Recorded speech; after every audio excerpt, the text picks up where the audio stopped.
नोकरी असो वा लग्न, चष्म्याची अडचण आता होऊ देऊ नका. नंदादीप नेत्रालयात या आणि तुमच्या चष्म्यापासून मिळवा कायमची मुक्ती. कारण आता चष्मा घालवण्याची लासिक शस्त्रक्रिया फक्त 32,999 रुपयात. शिवाय 5,000 रुपयांपर्यंतचे लासिक स्क्रीनिंग अगदी मोफत. ऑफर मर्यादित कालावधीसाठी. तर वाट कसली बघताय? आजच कॉल करा 92-2000-1000. नंदादीप नेत्रालय, न्यू शाहूपुरी, कोल्हापूर. दृष्टी म्हणजे नंदादीप.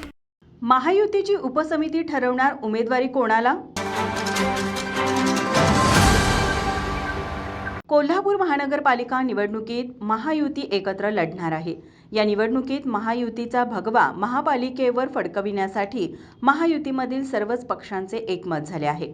महापालिका निवडणुकीच्या पार्श्वभूमीवर पालकमंत्री प्रकाश आंबेडकर, वैद्यकीय शिक्षण मंत्री हसन मुश्रीफ, राज्य नियोजन मंडळाचे कार्यकारी अध्यक्ष आमदार राजेश क्षीरसागर, आमदार अमल महाडिक, प्राध्यापक जयंत पाटील या प्रमुख नेत्यांची बैठक पार पडली.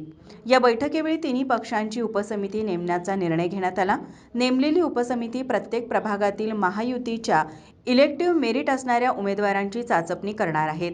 त्यानुसार किती जागांवर कोण निवडणुकीच्या रिंगणात उतरणार याची प्राथमिक चर्चा केली जाणार असून उपसमिती पालकमंत्री प्रकाश आंबेडकर, मंत्री चंद्रकांत दादा पाटील, मंत्री हसन मुश्रीफ, आमदार राजेश क्षीरसागर, खासदार धनंजय महाडिक या वरिष्ठ नेत्यांच्या समितीकडे अहवाल सादर करणार आहेत.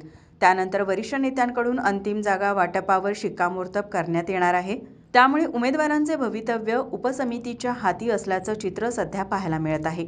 उपसमितींमध्ये शिवसेनेच्या वतीने युवा सेना पश्चिम महाराष्ट्र प्रमुख ऋतुराज क्षीरसागर, जिल्हा समन्वयक सत्यजित उर्फ नाना कदम, दक्षिण विधानसभा प्रमुख शारंगधर देशमुख, भाजपच्या वतीने आमदार अमल महाडिक, प्राध्यापक जयंत पाटील व प्रमुख पदाधिकारी आणि राष्ट्रवादी काँग्रेस पक्षाकडून जिल्हाध्यक्ष आदिल फरास, महेश सावंत, संदीप कवाळे प्रमुख असणार आहेत.